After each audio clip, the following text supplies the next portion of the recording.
ধারাবাহিকের শুরুতেই আমরা হাসপাতালের দৃশ্য দেখতে পাই। সেখানে নকল ডাক্তার একলব্যের বাড়ির লোকজনকে জানায় একলব্যের দুটো কিডনি নষ্ট হয়ে গেছে। এই কথা শুনে সবাই অবাক হয়ে যায় এবং কান্নায় ভেঙে পড়ে। আহিরি বলে, এটা কোনোভাবেই সম্ভব নয়, দরকার হলে আমরা অন্য কোথাও টেস্ট করাব। ডাক্তার জানায় যেখানেই টেস্ট করা হোক রিপোর্ট একই আসবে। প্রমিতা জিজ্ঞেস করে, তাহলে এখন উপায় কি? ডাক্তার বলে, দ্রুত ডোনার খুঁজে অপারেশনের মাধ্যমে কিডনি প্রতিস্থাপন করতে হবে। নবারুণও জিজ্ঞেস করে, চিকিৎসার মাধ্যমে কি আর কোন উপায় নেই? ডাক্তার বলে, না। এতে সবাই কান্নাকাটি শুরু করে। রাঙা সবাইকে শান্ত হতে বলে এবং জানায় দরকার হলে অন্য ডাক্তার দেখানো হবে। এই সময় একলব্য বাইরে বেরিয়ে এসে রাগান্বিতভাবে রাঙাকে বলে, তুমি এখানে কেন এসেছ? তোমার সামনে স্টেট চ্যাম্পিয়নশিপ, ওদিকে মনোযোগ দাও। রাঙা কেঁদে বলে, তোর এই অবস্থায় আমি কি করে খেলতে যাই? কিন্তু একলব্য জোর দিয়ে বলে, আমার যা হওয়ার হবে, তুমি খেলায় ফোকাস করো। কথা বলতে বলতে সে উত্তেজিত হয়ে যায়।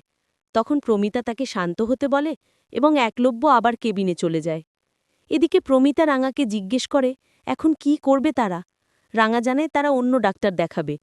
আহিরি প্রস্তাব দেয়, যে ডাক্তার প্রথমে টেস্ট করেছিলেন তাকেই আবার দেখানো উচিত। রাঙা রাজি হয়। আহিরি রাঙাকে আরও বলে, তুমি খেলায় মনোযোগ দাও, একলব্যও এটাই চাইছে। কিন্তু রাঙা কাঁদতে কাঁদতে বলে, আমি কোনোভাবেই জিততে পারব না।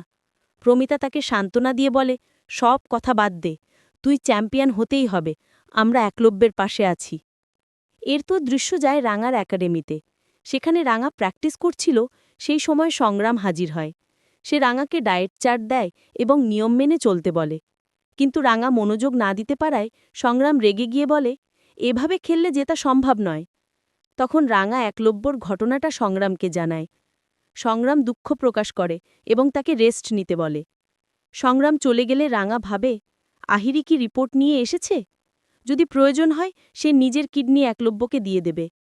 পরে হাসপাতালে দেখা যায় আহিরি আগেই নকল রিপোর্ট তৈরি করেছিল। ফ্ল্যাশব্যাকে বোঝা যায় সে ডাক্তারকে টাকা দিয়ে এই ভুয়া রিপোর্ট বানিয়ে রেখেছিল। ডাক্তার অঙ্কুরকে সেই রিপোর্ট দেয় এবং বলে, আগের মতোই ফলাফল এসেছে। অন্যদিকে রাঙা একাডেমি থেকে বেরোতে গেলে সংগ্রাম তাকে বাড়ি পৌঁছে দেওয়ার কথা বলে।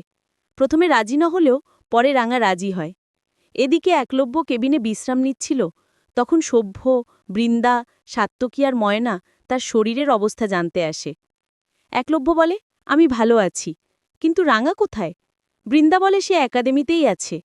সাত্তকী ময়নাকে ইশারা করে একলব্যের সামনে রাঙা নিয়ে উস্কানিমূলক কথা বলতে। ময়না আজেবাজে কথা বলতে শুরু করলে পাঞ্চালি এসে সবাইকে থামায় এবং বলে, ভাইয়ের শরীর খারাপ, ওর সামনে এসব বাজে কথা বলবে না। এরপর বৃন্দা আড়ালে ভাবে, আহিরি এখনও রিপোর্ট নিয়ে আসেনি, আমার তো মনে হচ্ছে সবকিছু ওর প্ল্যান। একজন সুস্থ মানুষের হঠাৎ দুটো কিডনি নষ্ট হওয়া সম্ভব নয়। অন্যদিকে একলব্য জানালা দিয়ে দেখে সংগ্রাম রাঙাকে বাড়ি পৌঁছে দিয়ে গেল। এটা দেখে সে আরও কষ্ট পায়।